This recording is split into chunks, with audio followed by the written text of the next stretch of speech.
Good morning mga master. Ito na naman tayo. So, another session for our ghost shrimp.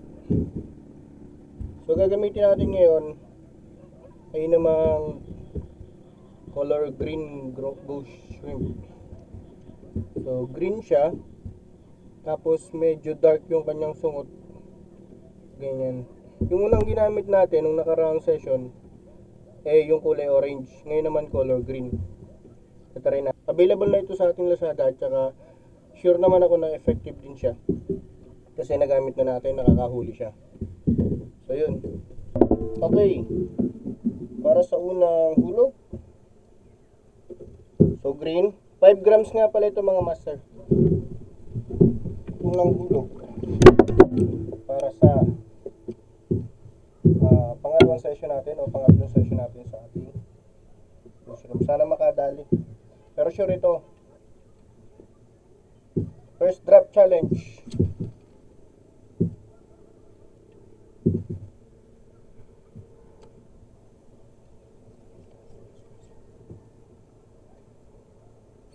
Yun. Ay, sayang. Nakawala pa. May huli na sana. Medyo na-late tayo ng ano kaya yung dumali.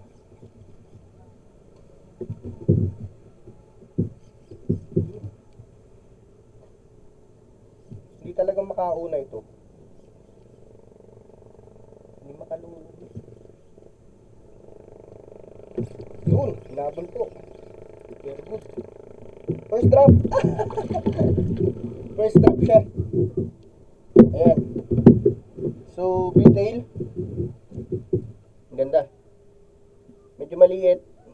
Pakawala natin. Ganda. Hinabol. Malapit na eh. So, yun ang unang hulog ng ating ghost shrimp.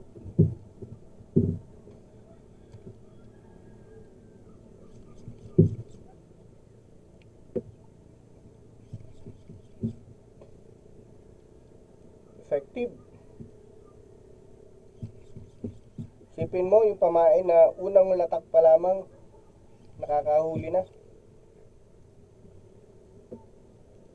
So yung effectivity rate. So ito yung second catch natin. Naputol yung video.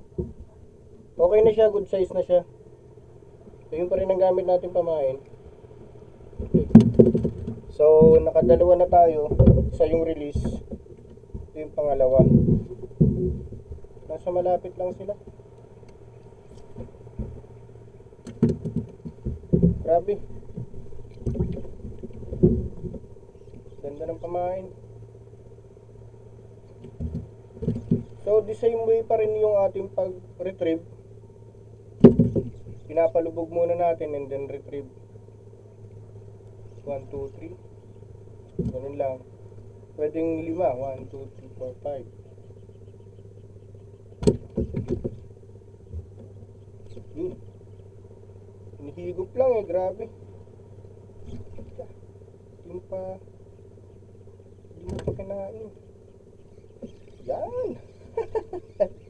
So ang ginagawa ko naman, kapag hinabol siya, kasi itong mga pamain kong ginagawa, kapag hinabol siya, tinitigil ko, mas lalo siyang ninakagat. Hahabulin. So pangalawa, dito lang sa tapat. Ganyan lang. Andiyan lang sa tapat.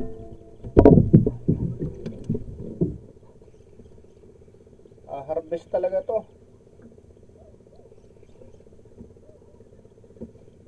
So alas 7, 7:14 ng umaga. Talagang effective yung ating pamain. Galing. Yun na naman. O yan, titigil ko siya. Hahabuli na, sabi na eh. Tapos lalaro-laruin ko lang siyang ganyan eh. Na para siyang nabubuhay.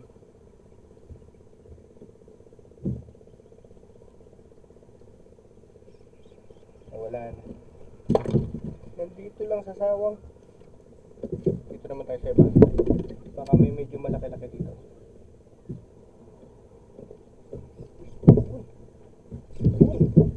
Lumatak pa lang. May huli na pero hinihigop. Grabe. Lumalatak pa lang, may huli na agad. Okay, bigat. Ganda na kanyang balat. So, another one. Pangatlo na.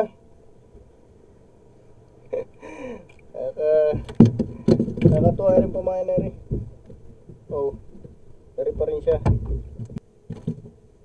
Nako, yun na naman ang amihan. Ay, parating na naman ang amihan. Yan, ay maliit. Maliit siya. Tuko. Pati tuko, dali.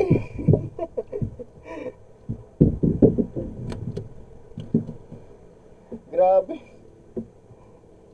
Lakas. Bye-bye. Bye-bye. So 5 grams yung ating ginagamit. Para ka nagbe-bait and weight dito. Sobrang effective.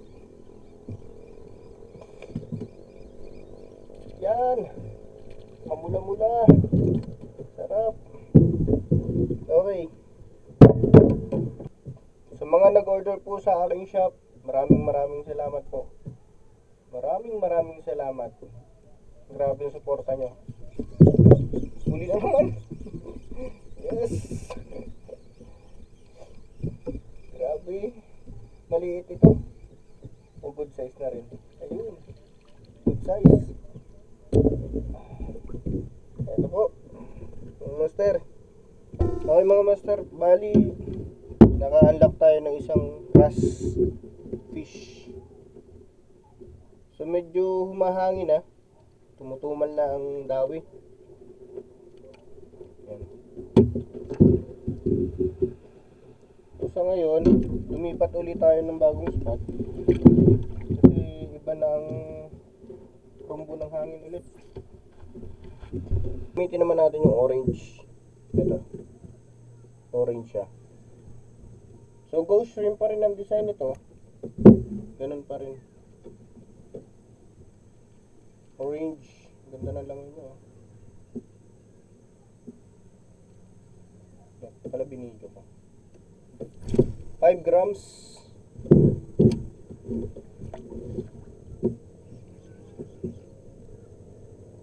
Orange 5 grams.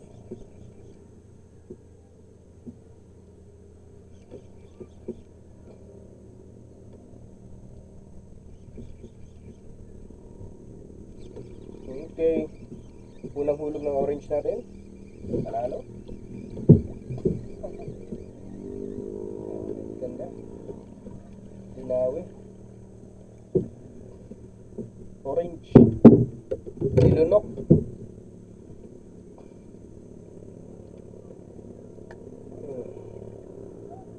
Orange body. Ah. Yan. Yun.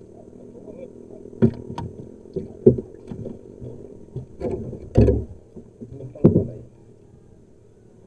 Mas gusto niyang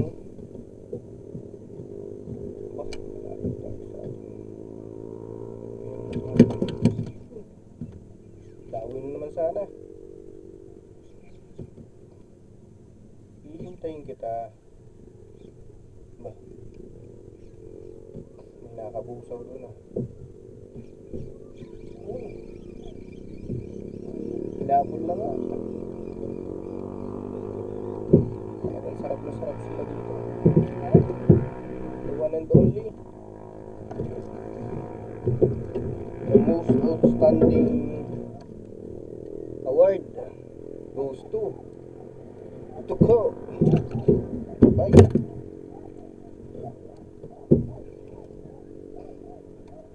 Nang hulog ng orange.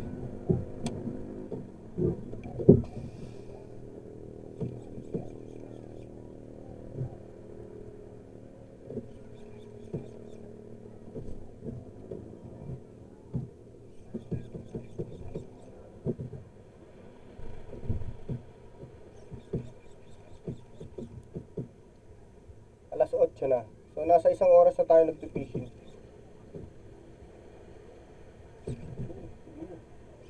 Yan. Yung gusto ko sa'yo. Kagat lang kagat. Hindi lang siya sa'yo. Orange ulit. Pangatlo. 3 drops. 3 catches. Lupit. So yun po yung ating nadali ngayong araw na to. 10 pieces na groupers. Meron siyang isang rust fish, honeycomb, merong peacock, detail. Okay. That's all. Ayos.